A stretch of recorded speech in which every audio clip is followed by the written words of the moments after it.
Hey guys, it's Kim here and welcome to The Last Door Season 2, Episode 1, The Playwright. So we've just left off with the end of Season 1 where David... Well, I'm not going to say what happens because you might not have caught up with it, in which case you should have caught up with it. Go catch up with it. I've got some thoughts on what happened after reading the Last Door forums, some very interesting ideas, but let's just get started. They are coming.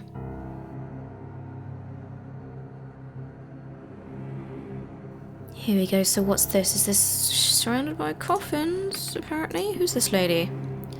What? None of us could prepare for this. We are boarding up the windows.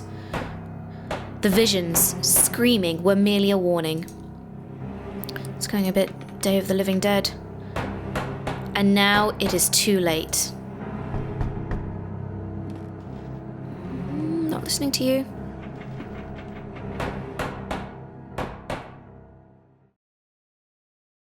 They are coming. Last night I had the nightmare again, but this time it was different. This time he talked to me. Who am I? Am I the priest from the school? Possibly. It was the same unknown street, void of any sound and life. I walked aimlessly, as if I were lost. You're not very lost when you're in a 2D pixel adventure. Then I could hear it, the broken tromping on the wet cobblestones, the familiar sound of approaching, limping footsteps. Here he comes. That sounds friendly.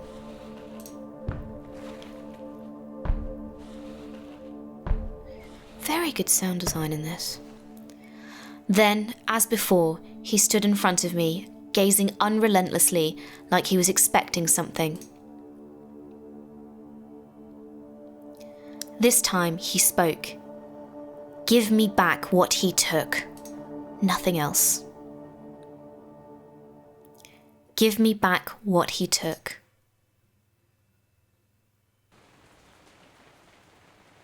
So, where are we now? I have fallen asleep again. What time is it? So I presume we've gone back in time to the priest who was in, I think, chapter 2 or 3. The priest who belonged to the boarding school that we all went to, that Anthony, Alexandre and David went to. So I figured out that that's probably who the 4 witnesses were from chapter 3, episode 3. It was several months since Kaufman and I had found the mysterious letter in Anthony Beechworth's house, a letter never sent, with a cryptic warning of what would happen if a certain door were opened. It bore only the name of the addressee, Alexandre Dupree. We felt sure Dupree was the key to finding my patient and friend Jeremiah David, who had disappeared in such strange circumstances. Troubled by the death of his friend Anthony, David had visited the school of his childhood, and he had never been seen again. Kaufman soon conveyed to me his deepest concerns and warned that I should conduct any investigations with the utmost discretion. He pursued his own research, though his thoughts and methods remained a secret. In his last letter, he requested that I visit East Hill Lunatic Asylum in London. There were reasons to believe that Alexandria had been institutionalized there for many years. I was asked to confirm this hypothesis and, if it proved correct, to gather whatever other information might arise. So I'm wrong, it's not the priest. I mistook that pixel for a dog collar. So this is the doctor, Wandsworth, I think it is, who is David's psychiatrist, essentially, who's been sort of overlapping in episode 3 and 4, trying to find David.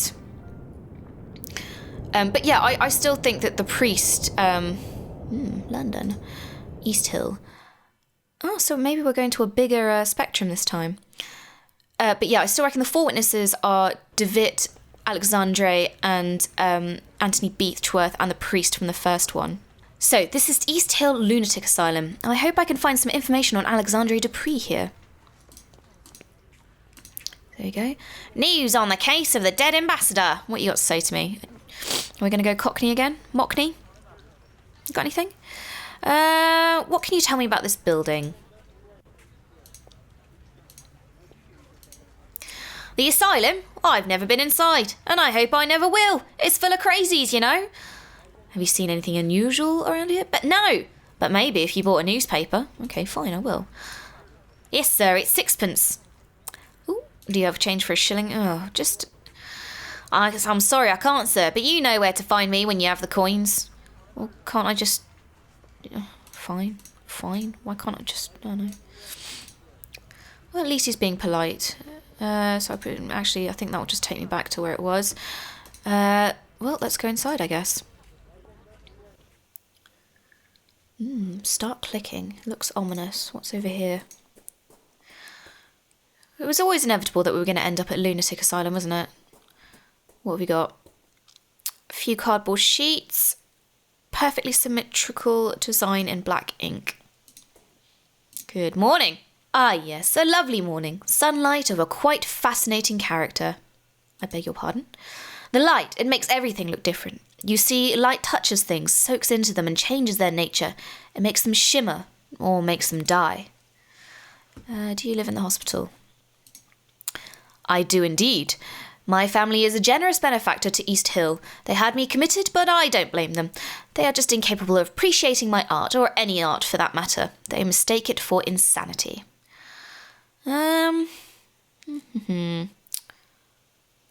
Curious drawings. Oh, you mean these? They are the only art that makes any sense here. The doctors use them to cajole patients into revealing secret inner truths. I won't return to them until they've returned the art they've stolen from me. So I guess they're, what are they called? Rorschach pictures, maybe. Do you know Alexander Dupree? My name is Dr. Wakefield. I'm looking for a man who lived here some time ago. That name does not ring a bell. I have not been here long, though. You should ask one of the other patients. They might be able to help you. Some have been here for many years. Or you could ask one of the others, the brutes who keep us here. What are you drawing now? I am not just drawing, my friend. I am trying to feel the light, to translate its power to the surface of the paper. Those animals don't like it, though. They don't want me to succeed, so they take them away.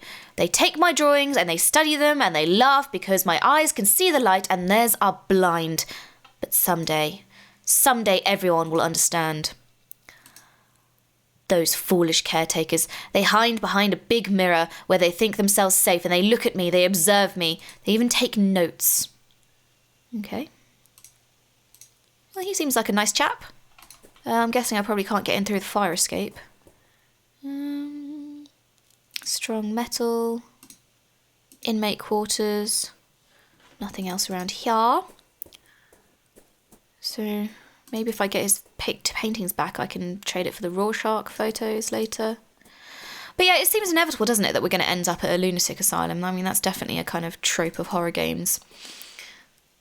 Let's go to all the scary locations like graveyards and nunneries and boarding schools and haunted mansions. Oh, my, good morning. Forgive my manners. I get so excited when we have visitors. We don't get many these days, and certainly we are lacking experts like you. What do you mean, experts? Every year we get less funds from the Crown. First the doctors started to leave, then it was the caretakers. Now very few remain. But we have a responsibility to our poor patients, do we not? We must care for them. They cannot be out, living with the proper people. We must keep ourselves safe, and our patients too, of course. So we're looking for Dupree? Alexandre Dupree. Yes, there was one with a foreign name. I remember something of him. A good man, if I recall correctly, an educated man. But there was something strange about him, wasn't there? I believe it scared some of the other patients. You never know with this lot. I'm sorry that I can't remember much. There have been so many people here. It is hard to keep track. Have you worked here for long? Yes, a long time. I can scarcely remember how many years. Time goes slowly in here, and the isolation, the rules don't allow us to leave.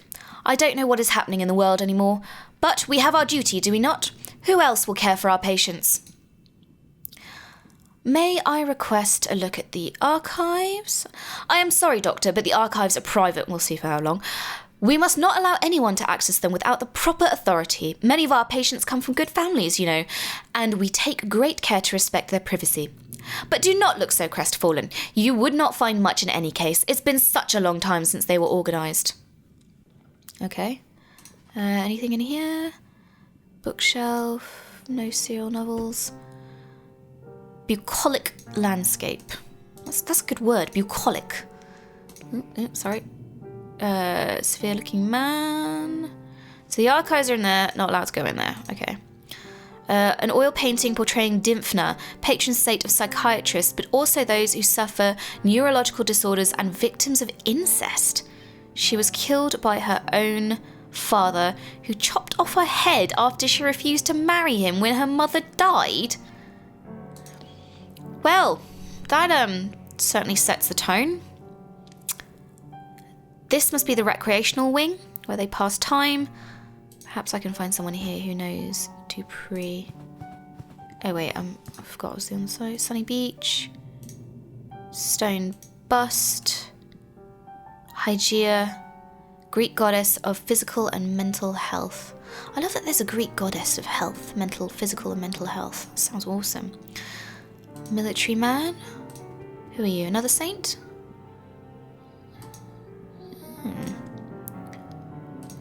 Okay. How about you? Would you like to talk to me? What's that? It is odd that that only this window is shuttered. The curtain casts a mottled shadow over the corner of this room. File that under suspicious. The rumbling. She doesn't seem to have noticed me. I guess looking for an eyeless gaze. Okay. Don't think we're going to get... Ooh! Sorry. Oh. What a strong reaction upon hearing Mr. Dupree's name. She must have at least met him. How can I get her to talk to me? Okay. Psychiatrist. I'm sorry, sir, but I've never heard that name before. You totally have. Can I talk to a senior colleague? Well, you could ask Miss Riswell in the entrance hall. She has been here for years, maybe too long. You know we caretakers live here with the patients, and we are not allowed to leave the asylum's premises. This life can get to you if you don't take proper care. I try to keep as much distance as possible from the lunatics. Okay, not many patients. Well, apart from those in the isolation ward, it is true that there are not many patients at the present time, but there are even less of us caretakers now. There are only 3 for the whole hospital.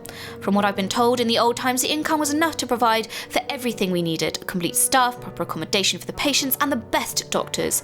But as newer, bigger regional asylums were built, the Crown's support was gradually withdrawn from East Hill. Soon, everyone started leaving, and this is what remains. What is the matter with this patient? Mrs. Conn. She has been here for a long time, even before I arrived, so she must know Alexander Dupree. Nervous condition. Ancient culture, like the ancient culture of summoning birds. Okay, let's have a look around, see what's in here. Anything? That good old door creak noise. Oh, this must be the mirror room. Thin piece of metal. Can I take? Oh. A glass full of transparent water, a coin in the bottom. So here we go, starting to collect things. Jar is just full of water. Therapy log. Acute dementia. Degenerated since the last session. Restless as if the morphine has no effect. For the last week he has been obsessive, troubled for no reason. Dose doubled. Has been attacked and bitten in the face. 4 men were needed to subdue the patient, Mr. Rowan. 3 markings were found upon his body upon examination. Self-harm is the possible cause. He's getting better, shows an interest in religion, and spends his time murmuring prayers, albeit one's unknown to colleagues and me. So I reckon it could be the bird god. Dark as the room is now, I can see through the false mirror. There is a man on the other side, heavily restrained, desperately trying to free himself. He has an expression of unbearable horror on his face. So I was doing a little bit of reading on Zial Tal. I can't pronounce his name at all. And there's no kind of actual... I was sure it was like maybe a Lovecraftian demigod, but it's actually... Everything comes up with with The Last Door. But in the forums, I discuss him much as like the bird god, the bird king, and also refer to him as Simurg, which I looked up, and it's actually a Persian word for kind of, well, a sort of divine bird almost. I wonder... Oh yeah, okay, so we got a sixpence, so... You boy, I want a newspaper. Thank you. Here you go. Okay, so what is in the paper? Today's Illustrated London News. The first headline is about a grim case. Scotland Yard keeps its silence about the ambassador of Turkey found dead last Saturday in mysterious circumstances. Our sources suspect he may have been murdered. Second, sea monster found in St. Ives. The remains of a serpent from the deep were found on a beach yesterday morning. Suspected they come from a seaside museum in Spain, destroyed a month ago by the sea waves during a terrifying storm. An operetta called Love Brushstrokes. Okay. Okay, well, I'm not entirely sure what we can do with a newspaper. Maybe... Would you like a newspaper? Oh, yes, you do. So maybe now you're distracted. I can sneak into the archives. Ha ha ha, sucker. Distracted by news. Okay, so we're in the archives. If he was really committed, his file should be here somewhere. Do you know, this reminds me a lot of... oh dear. A book I'm reading recently by Susan Hill, who wrote The Woman in Black. And it's called The Mist in the Mirror. And it's a similar story, kind of based in Victorian London. And it's very atmospheric. And it's about an Englishman who's spent his entire life living abroad in Africa and travelling around Southeast Asia and even Penang, which is where I'm from. And he comes back and then starts experiencing ghostly things. Ooh, seized objects. And it's very atmospheric and creepy. Susan Hill is one of my favourite horror authors. Highly recommend it. Yeah, in fact, everything written by Susan Hill I recommend, especially The Woman in Black. But this, to me, feels a lot like The Mist in the Mirror. All the dates are prior. Okay. How about in this cabinet? Treatments of patients. Of course, treatments of patients in lunatic asylums in this kind of year, well, the fact that they're called lunatic asylums, it wasn't very humane. You know, it was a lot of drugging and kind of physical violence and restraints and, you know, not very helpful, I think. And in the worst cases, as Hannah and I mentioned in our Murdered Soul Suspect one, was cases of lobotomies and, you know, almost using patients as medical test subjects for operations and things like that. So, can I find anything in here? It doesn't appear to be. There we go, found it. Room 108A. All the files are missing. It's as if they've been torn out. Only a little piece of paper remains with the address written on it, Paul Street, 26, and a tiny spelling error on the word little there. Could it be that Alexandre Dupree lived here before he was committed to the hospital, Paul Street? I should follow this new lead and see if it takes me somewhere useful. Okay. So we've got access to Paul Street now. I'm quite liking the kind of span of this. It's definitely gotten bigger, hasn't it? So I can't get in here. So I presumably can get that guy's paintings from here. So let's leave here straight away and go to Paul Street. Here we are at Paul Street. Okay. The door is number 24. I'm looking for number 26. Let's see, 26. Place I'm looking for, but the door is bricked up. I must find another way to get in. Paul Street, eh? I wonder if I can climb that pipe, but we'll check. Ruins of an old chapel. Yeah, I was wondering if we're near St. Paul's Chapel, of course, one of the most famous cathedrals, but I can't remember. Was it destroyed during the war? Possibly. Let's see. I wonder if that old lady we saw in the intro sequence is the old lady in the asylum. Are you a nun? Are you gonna jump on me? Excuse me. There appears to be a crow up there. Smurg. Okay. Ugh! Get away. Right. You're still gonna whisper creepy things. Ooh. This looks haunted. Definitely not worried about being jumped on here. Do you know what? I could not have lived in an era where electric lights were not invented and all we had to rely on was a candle. I would have been scared by everything. It must be the interior of the bricked up building I saw in the street. So we are at the former residence. I think it's no coincidence that his house is all wrecked up. The door is bricked up and bricked up, wrecked up and bricked up. So that's fallen off the wall there. What's that on the... A military medal. So maybe I can give that to the military man. Yeah. What's this? Piece of paper on the ashes. Pick it up then. Something written on it. VD. Okay. Can we take it with us? Yeah, we're taking it with us. Man in high uniform, he's missing an arm. Okay. Bookcase. Few books. Chemistry and alchemy, which of course he was in because he was trying to create a serum so that we could reach through the veil. So yeah, a lot of this is on the Last Door forum, and I think kind of vaguely what's happening is these four guys wanted to find a higher plane of existence and tried rituals and tried to make serums to get there. Can I... combination of 4 numbers? Well, I've no idea. So, let's leave this for now. Presumably we'll come back here. Unless... Is 4 there? We'll come back to that one.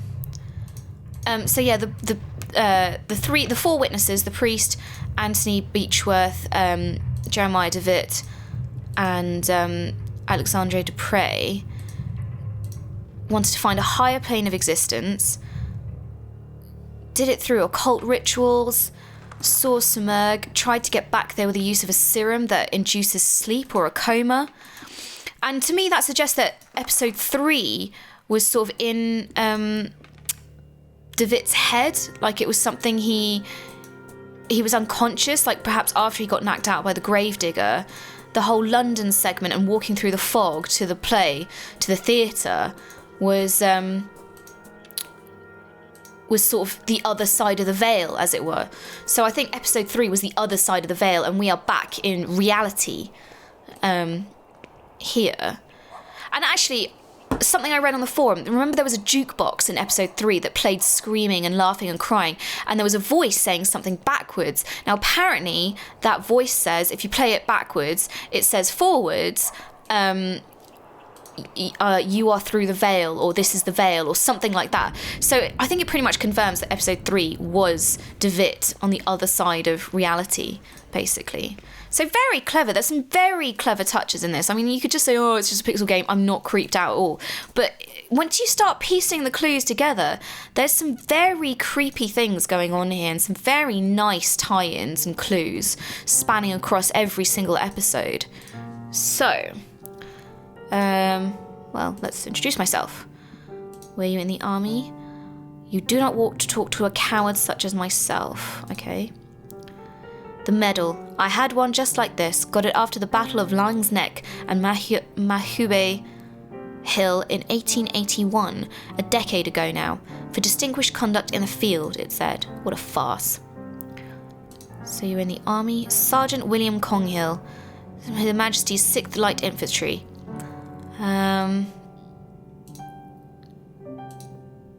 Why are they keeping you here? The doctors say I suffer from a nervous disorder. I believe this is a term for when they themselves, with all their learning, do not know what to say. But I know the true name of my sickness. It is pure cowardice. So do you know him? I did know a man by that name. We met briefly. He was here when I arrived. What do you know about him? He was a proper lad, educated. He listened closely to the stories of other inmates, but kept himself to his own. We talked a lot. He was very close to Miss Cone too. I think they got here at the same time, but when he left, he did so alone. I wonder what became of him since. Who is she? I think she was the woman at the beginning who was boarding up the windows. She's not been the same since Dupree, so she sits alone. She sees things, or at least she thinks she does. Did you talk about anything? We talked about my time in the south of Africa. I don't like to talk about that, but he somehow made me want to. He was very persuasive. He was very interested in one specific story, almost obsessive about it. He wanted to know every little detail. Again, this so reminds me of The Mist in the Mirror and sort of, you know, Victorian horror, English horror stories like by Susan Hill and stuff like that. There's always someone you meet who has a story to tell about the missing protagonist who knows something, and there's always a creepy story that they want to know about. So let's see what it is. Okay, so it happened during the Battle of Majube Hill. I'm sure you've heard of it, in March of 81. The attack of the Boer army had taken us by surprise. That's the Dutch, I believe. And our regiment was forced to split up. We quickly found ourselves alone, but just a few men lost on the barren plain. But I don't want to bore you. As I said, we were few and we were sure the enemy was lurking out there. In the cold air of dusk, a thick fog formed quickly, masking everything around us. We could barely see each other. A lot of themes of fog in this game. Ooh. Okay. Then the others started to disappear in the fog, which was getting thicker and thicker. Oh, maybe we're going through the veil. Maybe this is the way of going through the veil. I could still hear their footsteps for a while, then nothing. I called their names aloud. Ooh, I've missed the text. I'll have to rewind and read that. I felt something in there, not far, a murmur or a beating, something alive, waiting. I couldn't help it, walking towards it. All of a sudden my feet felt something in the mud, a body. They were dead, only Captain Skid was missing. Yeah, so I reckon the veil is the boundary between life and death, because if you remember at the end of episode 3, we had to negotiate that fog puzzle. So maybe we're going through the veil now. Is that the captain? Then the mist cleared out. I never knew for certain. I didn't see anything, or if I did, my mind refused to bear such memories. What happened to Captain Skid? When he finally regained consciousness, it was like someone else looked out at us through his eyes. I guess whatever happened affected him, changed him. I know he came back to London. Mr. Dupree asked me of his whereabouts. Maybe he tried to contact him to hear the rest of his story. He was quite preoccupied by it. The last I heard from fellow veterans, he had lost himself to a frenzy of alcohol, opium and bad company. This downward spiral led him, as many others, to a wretched nadir, a dirty hole deep in St. Giles Rookery, known as the Crimson Nest. Bird theme again. Mayhap you'll find him there, alive even if you're lucky. This is a picture of a regiment. You can see him there. So we go another location to go to.